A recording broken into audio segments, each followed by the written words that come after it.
Examinación y evaluación ocular prequirúrgica. Con respecto a la recopilación de datos de la historia clínica, es útil para evaluar y documentar las condiciones consideradas durante la fase de selección de los pacientes. A continuación, es importante que la atención se centre en la catarata. Los problemas de visión de los que se quejan los pacientes pueden dar al cirujano una idea sobre la densidad de la catarata y el tipo de opacidad. A los alrededor de las fuentes de luz, por ejemplo, son indicativos de opacidad en la zona cortical del cristalino, mientras que la visión muy desenfocada y la sensación de niebla enfrente de los ojos sugieren una opacidad principalmente nuclear.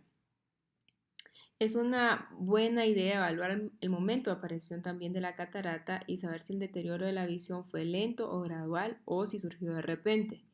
Una pérdida repentina de la visión a veces puede estar asociado con una catarata traumática, especialmente si es unilateral, por lo que es recomendable determinar si el paciente ha tenido traumatismos indirectos en la región orbitaria del ojo afectado. Si la catarata es traumática, es importante evaluar durante el examen con lámpara de hendidura las estructuras de soporte de la lente, es decir, si no están dañadas, la posición de la lente y el ángulo también. En la presencia, si estamos en presencia de un cristalino subluxado, el uso de un anillo de tensión capsular es aconsejable durante la cirugía y también es aconsejable implantar un lente artificial en el surco o usar una suspensión escleral o del iris, ¿verdad? En lugar de implantar el lente en la bolsa. Por último, es muy útil para documentar cualquier patología ocular coexistente. También es importante documentar las cirugías previas o tratamientos realizados en la córnea, como son las cirugías refractivas, y obviamente determinar si el paciente, pues, ¿verdad?, es diabético, hipertenso o padece de alguna otra condición que pueda afectarnos durante la cirugía, como también la hiperplasia prostática benigna, que ya sabemos pues que estos medicamentos, los medicamentos que son utilizados para estas patologías, nos pueden dar iris flácido. Esta es la fotografía de una catarata traumática, resultado de una perforación de herida penetrante de la córnea que causó la adherencia del iris, claramente visible en la fotografía. El examen ocular completo con lámpara de hendidura. Durante el examen hay que evaluar todas las estructuras oculares, no solo la catarata, obviamente los anexos oculares se examinan primero, comenzando con los párpados, cualquier asimetría existente, la presencia de infecciones o inflamación como blefaritis o eczema, las pestañas, el borde de los párpados. Es muy importante evaluar la apertura palpebral, especialmente en los pacientes con ojos particularmente hundidos o con edema palpebral, alteraciones en el borde de los párpados o condiciones que puedan causar una alteración de la oclusión palpebral que requieren el uso de prótesis, lágrimas o incluso también de métodos especiales para mantener los párpados cerrados por la noche y así evitar la profundización o ulceración de la córnea que retrasa la cicatrización de las incisiones quirúrgicas. En algunos casos puede ser necesario sondear el lagrimal o los conductos, especialmente si al hacer la digitopresión sobre el saco lagrimal se observa una secreción de material. Esto para excluir que estén total o parcialmente obstruidos actualmente o si están inflamados, ¿verdad? O infectados, así como las infecciones como conjuntivitis o de acrocistitis que deben ser tratadas con antibiótico específico y terapia antiinflamatoria antes de la cirugía. Esto obviamente incluye el segmento anterior, que es pues donde se va a realizar la cirugía y sin embargo, no debemos de dejar por un lado la inspección de la conjuntiva, el fornix, para documentar la presencia de inflamación. La córnea, vamos a examinar utilizando los filtros de colores de la lámpara de hendidura que nos permiten comprobar la transparencia y si hay presencia, por ejemplo, de queratitis o de alguna lesión, su extensión en profundidad. En el caso de opacidades corneales también, la presencia de pigmento en el endotelio corneal a veces está relacionada con ciertos tipos de hipertensión ocular, ¿verdad? O mientras que los exudados algodonosos o blanquecinos son un signo de episodios previos de uveitis. Entonces, los resultados de la cirugía refractiva o cirugía incisional y la presencia de la queratoplastía debe ser también documentada, ya que pueden significativamente afectar el funcionamiento o también el cálculo de la potencia del lente. La presencia, por ejemplo, de una córnea con distrofia corneal, o gutata puede retrasar la recuperación de la visión del paciente después de la cirugía. Y además, durante la cirugía va a ser necesario usar sustancias viscoelásticas particularmente dispersivas o cohesivas para reducir los microtraumas que se puedan producir, que se puedan dar en el intraoperatorio, ¿verdad?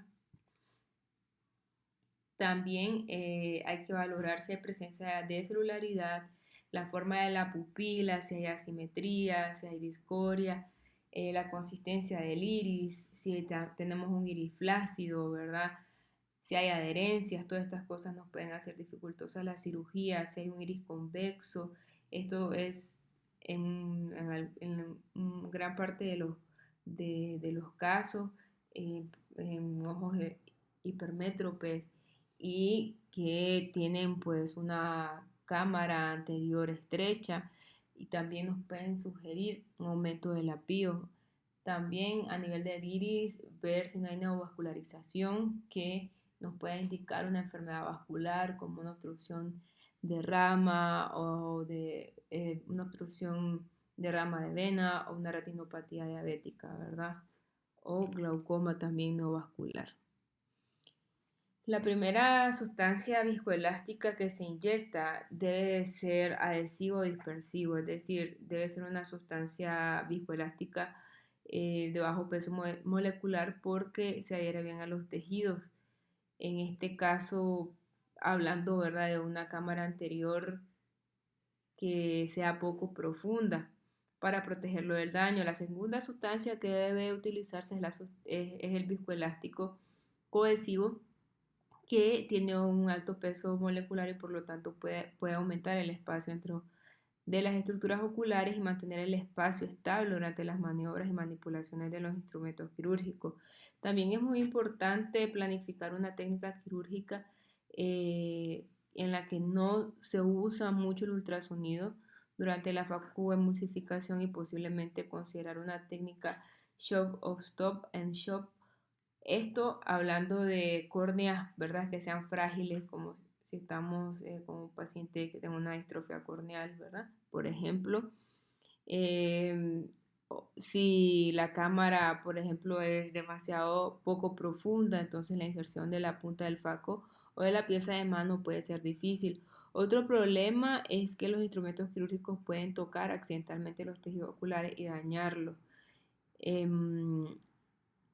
Si la cámara anterior está demasiado profunda, la principal dificultad está en el posicionamiento correcto de los instrumentos y la sonda de faco.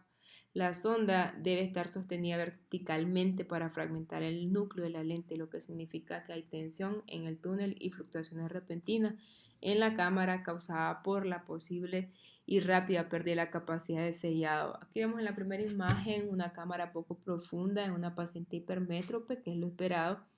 Una cámara anterior profunda, en el caso de la segunda imagen, una paciente con miopía severa. Acá vemos como la pieza de mano de facoemulsificación, como les decía anteriormente, debe mantenerse en forma vertical para realizar la facoemulsificación sin dañar los tejidos. O sea, tanto son diferentes, ¿verdad? Un poco varían las posiciones. Tenemos una cámara estrecha o una cámara amplia. En la posición correcta, aquí nos la muestra la figura número 3. La fotografía, que es una punta de ultrasonido en un ojo con una cámara anterior con profundidad normal. Ahora la examinación del cristalino. Estamos hablando de cataratas y no menos obviamente importante el cristalino y tampoco menos importantes las demás estructuras, ¿verdad? Todo se debe evaluar de forma integral. Entonces el cristalino se analiza en condiciones farmacológicas, quiere decir que para nosotros poder clasificar la catarata tenemos que dilatar la pupila. Entonces, la tensión está enfocada en el sitio de la lente, en su forma, nivel de opacidad y su contacto con las estructuras oculares vecinas. La presencia de células exfoliadas, como lo vemos en la figura número 2 o en la fotografía de la derecha, nos va a hacer pensar en síndrome de pseudofoliación, mientras que las presencias de pigmentos en la superficie posterior de la lente pueden estar causadas por posibles roturas retinianas periféricas recientes. Entonces eso lo debemos de tener en cuenta, no solo es el síndrome de dispersión pigmentaria, ¿verdad? Tener en cuenta esa parte. El diagnóstico de estas últimas condiciones, es decir, de las lesiones en la periferia de la retina, es muy importante para la catarata, para la cirugía, ¿verdad? De catarata, porque así reducimos el riesgo de complicaciones. En el caso de un ojo con pseudofoliación, con síndrome de pseudofoliación, en el que es probable que los tejidos que soportan el cristalino sean frágiles, entonces estemos en presencia de unas zónulas frágiles, entonces hay que usar más viscoelástico, en este caso cohesivo de alto peso molecular, para realizar la capsulorhexis en un lugar seguro para que tengamos más cámara en forma controlada. La hidrodisección debe ser delicada para evitar la atracción sobre los tejidos que soportan la lente. En caso contrario, pues si estamos sospechando una rotura de retina periférica, la periferia de la retina debe examinarse con precisión en detalle, posiblemente realizando también un tratamiento con láser argón antes de la cirugía de catarata para fortalecer las áreas de la retina en mayor riesgo. El examen, por eso el examen con midriasis es útil, es tan importante para evaluar también no solo lo que ya mencioné, sino cuánto es la capacidad de dilatación de la pupila del paciente. Porque también tenemos que tener en cuenta si es que el paciente, la pupila pues no dilata mucho, entonces ya tenemos que estar pensando en todos los otros instrumentos que tenemos que utilizar, ¿verdad? La gonioscopía es un examen, como sabemos, para valorar el ángulo esclerocorneal, su anchura, la presencia de anomalías estructurales y la presencia de sinequias o neovascularización. En esta fotografía vemos, pues, es una muestra del resultado de un JAK láser o iridotomía láser en un paciente con un ángulo estrecho. Y como parte de la condición ocular o historial médico específico, tenemos que también descartar que estemos frente a un glaucoma de ángulo cerrado, porque esta condición requiere de unos procedimientos de iridotomía con JAK láser que se realizan antes de la cirugía de catarata idealmente. Esta es la imagen de un paciente con ángulo cerrado por glaucoma, la que estamos observando ahí en este OCT de cámara anterior. Dentro de los procedimientos diagnósticos, o sea, me refiero a la evaluación integral que tenemos que realizar antes, previo a la cirugía de cataratas, antes de programar, ¿verdad?, al paciente. Entonces tenemos la tonometría sin contacto, que es la que vemos acá en la fotografía de la izquierda, proporciona el valor del apio sin tocar el ojo. Es muy útil cuando se trata de pacientes poco cooperativos o después de la cirugía para reducir el contacto, ¿verdad?, entre los instrumentos y el ojo que acaba de ser operado. También tenemos la tonometría por aplanamiento, con la cual sí necesitamos de fluoresceína, ¿verdad?, para que se pinten las dos medialunas y hacer una medición correcta.